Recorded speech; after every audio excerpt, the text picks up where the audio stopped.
Hello friends, welcome to Vaishali's home kitchen. આજે મેં શ્રાદ્ધ માટેની પરફેક્ટ થાળી બનાવી છે, જે કાંદા લસણ વગરની છે, એકદમ સાત્વિક. તો એની રેસીપી હું તમારી સાથે શેર કરીશ. રેસીપી ગમે તો વિડીયોને લાઈક અને શેર કરવાનું ભૂલતા નહીં. ચેનલમાં નવા હોય તો ચેનલને સબસ્ક્રાઈબ કરી દેજો. સૌથી પહેલા આપણે દાળ ભાત બનાવીશું. એના માટે આપણે અડધો કપ ભાત લીધા છે, એને આપણે સરસ રીતે ધોઈ લઈશું 2 થી 3 વાર. હવે આપણે એમાં 2 થી 3 કપ પાણી એડ કરી અને 10 મિનિટ માટે એને પલાળવા રાખી દઈશું. હવે એક કુકરમાં આપણે અડધો કપ દાળ લઈશું, એને પણ સરસ રીતે ધોઈ લઈશું અને એમાં 1 ઇંચ ઉપર રહે એટલું પાણી એડ કરી એમાં 1 ટમેટું, 1 ઇંચ આદુનો ટુકડો અને 1 લીલું મરચું એડ કરી દઈશું. 1 ચમચી હળદર અને સ્વાદ પ્રમાણે મીઠું એડ કરી દઈશું અને 4 વિસલ આપણે વગાડી દઈશું.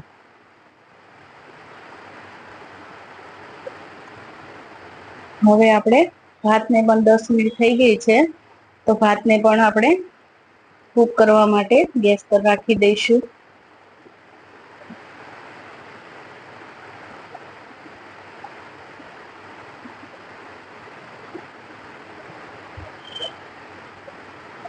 આપણા ભાત પણ કૂક થઈ ગયા છે. હવે આપણે એને એક સ્ટ્રેનરમાં ગાળી લઈશું, જેથી એક્સ્ટ્રા પાણી બધું જ નીકળી જાય. આપણા ભાત એકદમ રેડી થઈ ગયા છે. આપણે દાળને પણ જોઈ લઈએ. આપણી દાળ સરસ રીતે બફાઈ ગઈ છે. હવે આપણે એમાં 2 કપ જેટલું પાણી એડ કરી અને બ્લેન્ડર ચલાવી લઈશું.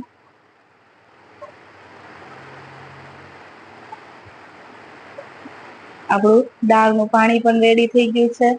હવે આપણે દાળનો વઘાર કરી લઈશું. એક પેનમાં આપણે 1 થી 1.5 ચમચી જેટલું તેલ એડ કરી દઈશું. તેલ ગરમ થઈ જાય એટલે રાઈ એડ કરી દઈશું. રાઈ ફૂટી જાય એટલે 1 ચમચી જીરું, 1 ચમચી હિંગ, 1 ચમચી હળદર પાવડર એડ કરી દઈશું. હવે આપણે અડધી ચમચી લાલ મરચું પાવડર એડ કરી દઈશું. 2 બોરિયા સૂકા લાલ મરચા એડ કરી દઈશું. 1 લીલું મરચું, 1 ચક્રી ફૂલ, 1 તજનો ટુકડો, 2 લવિંગ, 8-10 લીમડાના પાન એડ કરી દઈશું અને 1 કટ કરેલું ટમેટું એડ કરી દઈશું. હવે આપણે તરત જ દાળનું પાણી જે બનાવ્યું હતું એ એડ કરી દઈશું, જેથી મસાલા આપણા દાજી ન જાય. હવે આપણે 1 ચમચી ધાણા જીરું પાવડર એડ કરી દઈશું અને ગળપણ માટે આપણે 1 ટેબલસ્પૂન જેટલો ગોળ એડ કરી દઈશું. હવે આપણે બાફવામાં મીઠું એડ કર્યું હતું, તો જેટલું ઘટતું હોય ટેસ્ટ પ્રમાણે થોડું મીઠું એડ કરી દઈશું. 1 લીંબુનો રસ એડ કરી દઈશું. આપણી દાળ સરસ રીતે ઉકળી ગઈ છે. હવે આપણે ગેસ બંધ કરી દઈશું અને લીલા ધાણા કટ કરેલા એડ કરી દઈશું. આપણા દાળ અને રાઈસ બંને રેડી થઈ ગયા છે. હવે નેક્સ્ટ રેસીપી જોઈ લઈએ. આપણે દૂધપાક બનાવી લઈએ. એના માટે આપણે કાજુ લીધા છે અને 3 ટેબલસ્પૂન ચોખા લીધા છે. એમાંથી 1 ટેબલસ્પૂન ચોખાને આપણે ગરમ પાણીમાં પલાળી દઈશું. કાજુને પણ ગરમ પાણીમાં પલાળી દઈશું. 2 ટેબલસ્પૂન ચોખા જે આપણે બીજા છે એને સરસ રીતે ધોઈ લઈશું. ચોખા આપણા ધોવાઈ ગયા છે. હવે આપણે જે તપેલીમાં દૂધપાક બનાવવો હોય એ તપેલીને ઘીથી આવી રીતે ગ્રીસ કરી લઈશું. સાઈડમાં પણ ઘી લગાવી દઈશું, જેથી આપણો દૂધપાક નીચે ચોટે નહીં.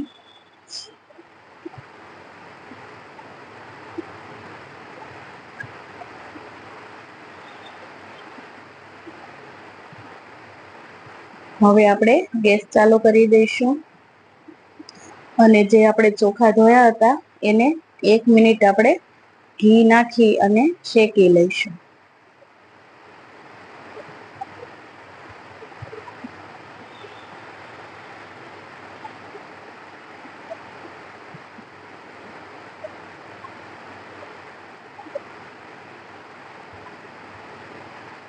હવે આપણે એમાં 1 લીટર દૂધ એડ કરી દઈશું.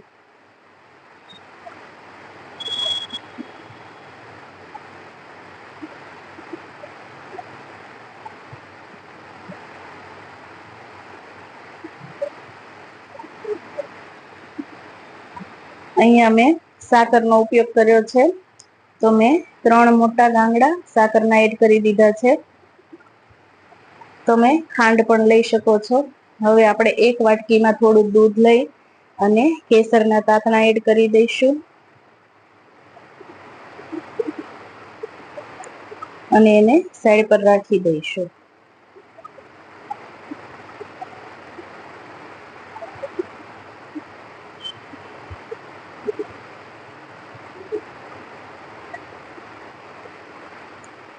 આપણું દૂધ સરસ ઉકળવા લાગ્યું છે.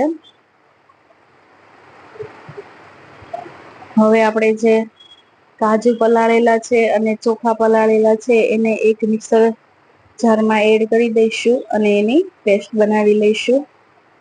આપણે જે પલાળવા માટે પાણી યુઝ કર્યું હતું એ પાણી આપણે એમાં નહીં નાખીએ, ફેંકી દઈશું. ચોખાનું પાણી પણ આપણે ફેંકી દઈશું અને નવું પાણી થોડું એડ કરી દઈશું.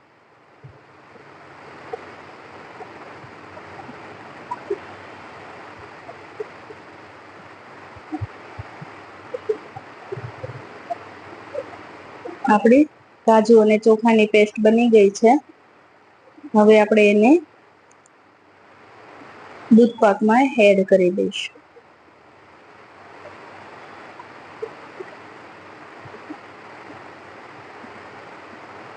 હવે આપણે 1 ટેબલસ્પૂન જેટલી ચારોલી એડ કરી દઈશું અને કાજુ બદામ અને પિસ્તાની કતરણ એડ કરી દઈશું. કેસર વાળું દૂધ એડ કરી દઈશું અને સરસ રીતે મિક્સ કરી લઈશું. આવી રીતે દૂધપાક બનાવવાથી દૂધપાક એકદમ સરસ ઘટ બને છે. હવે આપણે 1 ચમચી એલચીનો પાવડર એડ કરી દઈશું અને અડધી થી અડધી ચમચી જેટલો આપણે જાયફળનો પાવડર એડ કરીશું.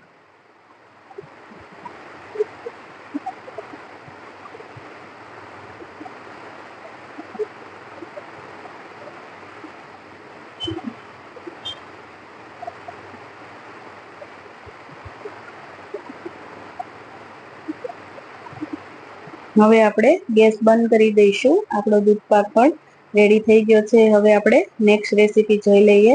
આપણે બટાકાનું શાક બનાવીશું. એના માટે આપણે કુકરમાં 2 થી 3 ચમચી જેટલું તેલ લીધું છે. તેલ ગરમ થઈ જાય એટલે 1 ચમચી રાઈ, 1 ચમચી જીરું એડ કરી દઈશું, 1 ચમચી હિંગ એડ કરી દઈશું અને 1 ચમચી હળદર એડ કરી દઈશું અને 1 લીમડાની તીર એડ કરી દઈશું અને કટ કરેલા બટાકા એડ કરી દઈશું. મિક્સ કરી અને 1 થી 2 મિનિટ માટે આમ જ એને સકળાવા દઈશું. હવે આપણે 1 ચમચી લાલ મરચું પાવડર, 1 ચમચી ધાણા જીરું પાવડર એડ કરી દઈશું. સ્વાદ પ્રમાણે આપણે મીઠું એડ કરી દઈશું.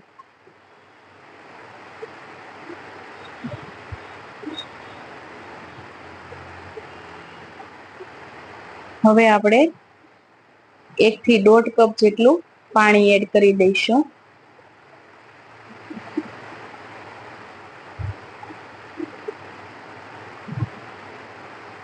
અને અડધું કાપેલું ટામેટું એડ કરી દઈશું.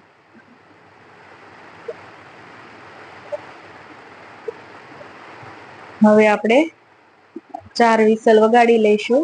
4 વિસલમાં આપણું શાક રેડી થઈ જશે. આપણું શાક એકદમ રેડી થઈ ગયું છે. હવે આપણે થોડા બટાકાને આવી રીતે મેશ કરી લઈશું જેથી આપણો રસો એકદમ ઘટ થઈ જાય. હવે લાસ્ટમાં આપણે ફ્રેશ ધાણા કટ કરીને એડ કરી દઈશું.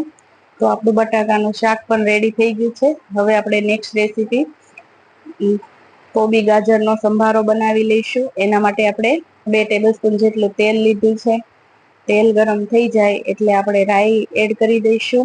અહીંયા મેં કોબી, ગાજર, ટમેટા અને લીલા મરચા કટ કરી લીધા છે. રાઈ તતડી જાય એટલે આપણે જીરું એડ કરી દઈશું, હિંગ એડ કરી દઈશું અને હળદર એડ કરી દઈશું અને સૌથી પહેલા આપણે મરચા એડ કરી દઈશું અને ગાજર એડ કરી દઈશું. ગાજર થોડા હાર્ડ હોય છે તો એને આપણે પહેલા 1-2 મિનિટ માટે સોફ્ટ થાય ત્યાં સુધી સાતળી લઈશું. હવે આપણે ટામેટું એડ કરી દઈશું.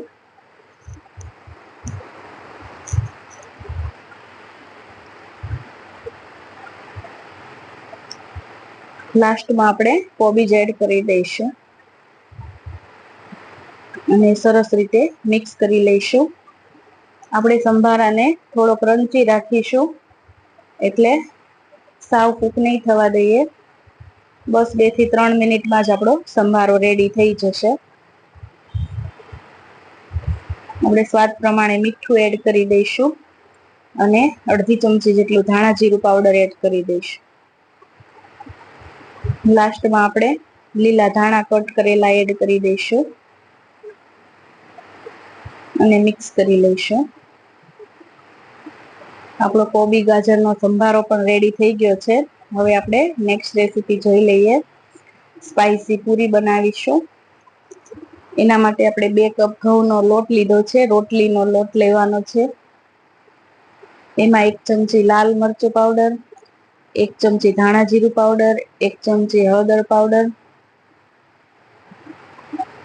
અડધી ચમચી જેટલી હિંગ એડ કરીશું. સ્વાદ પ્રમાણે મીઠું એડ કરીશું અને 2 ચમચી જેટલું તેલ એડ કરી દઈશું. હવે આપણે ડ્રાય મસાલાને પહેલા લોટ આરે મિક્સ કરી લઈશું.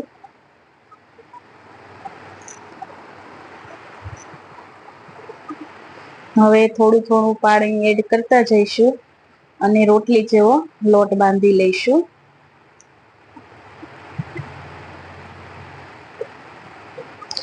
આપણો લોટ રેડી થઈ ગયો છે. હવે આપણે એને 5 મિનિટનો રેસ્ટ આપીશું. 5 મિનિટ પછી આપણે થોડું તેલ એડ કરી અને એને કેળવી લઈશું અને હવે એના એક સરખા લુવા બનાવી લઈશું. આપણા બધા જ લુવા રેડી થઈ ગયા છે. હવે આપણે પૂરીને વણતા જઈશું અને તળતા પણ જઈશું. જો આપણી પૂરી વણેલી થોડી વાર પણ પડી રહેશે તો ફૂલશે નહીં, એટલા માટે આપણે બંને કામ સાથે કરવું પડશે. તમારી સાથે કોઈ હેલ્પમાં હોય તો એક જણ વણતા જાય અને એક જણ તળતા જાય તો પણ થાય. અને આપણે પૂરી થોડી જાડી રાખીશું, સાવ પતલી નહીં કરીએ. જો આપણે પતલી કરીશું તો આપણી પૂરી ફૂલશે નહીં.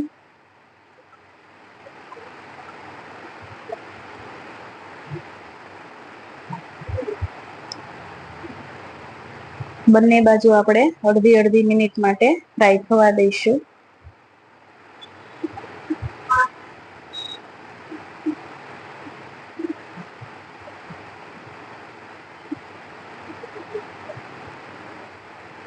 આવી રીતે આપણે બધી જ પૂરીને ફ્રાય કરી લઈએ.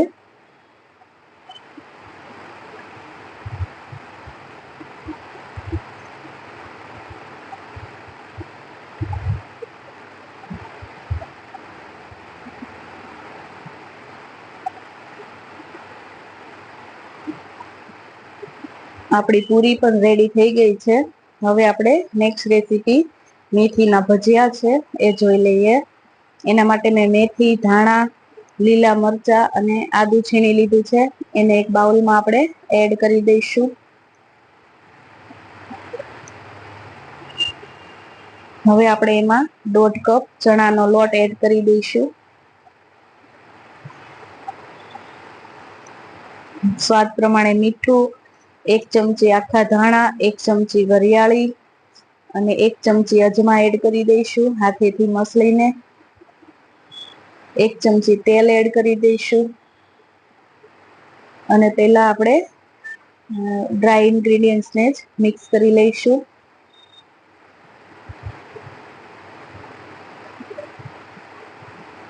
મને થોડો લોટ ઓછો લાગે છે તો મેં અડધો કપ જેટલો ફરીથી એડ કર્યો છે.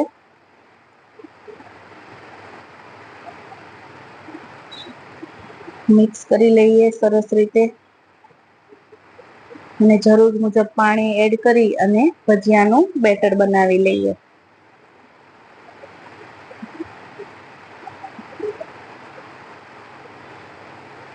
આપણું બેટર રેડી છે. હવે એમાં 1 ચપટી સોડા એડ કરી દઈશું અને ઉપરથી આપણે એક્ટિવ કરવા માટે લીંબુનો રસ એડ કરી દઈશું. અને હવે એક જ ડાયરેક્શનમાં આપણે એને હલાવી લઈશું.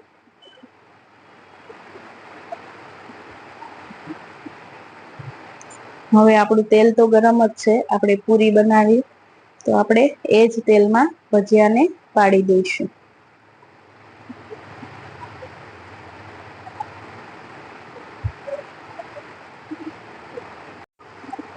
એક પેનમાં જેટલા ભજીયા સમાય એટલા તમે બનાવી શકો છો એકી સાથે. હવે આપણે ભજીયાને બંને બાજુથી સરસ રીતે ફ્રાય કરી લઈશું.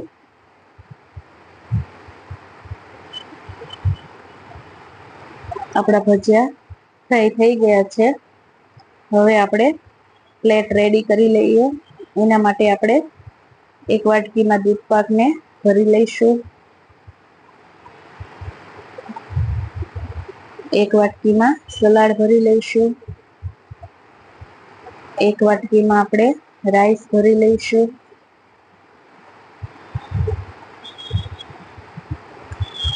એક વાટકીમાં શાકને ભરી લઈશું.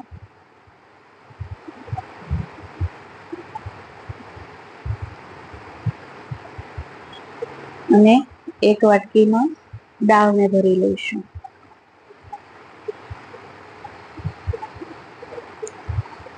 હવે આપણે પ્લેટની અંદર રાઈસ, દાળ, દૂધપાક, શાક, સલાડ, પૂરી અને ભજીયા રાખી દઈશું.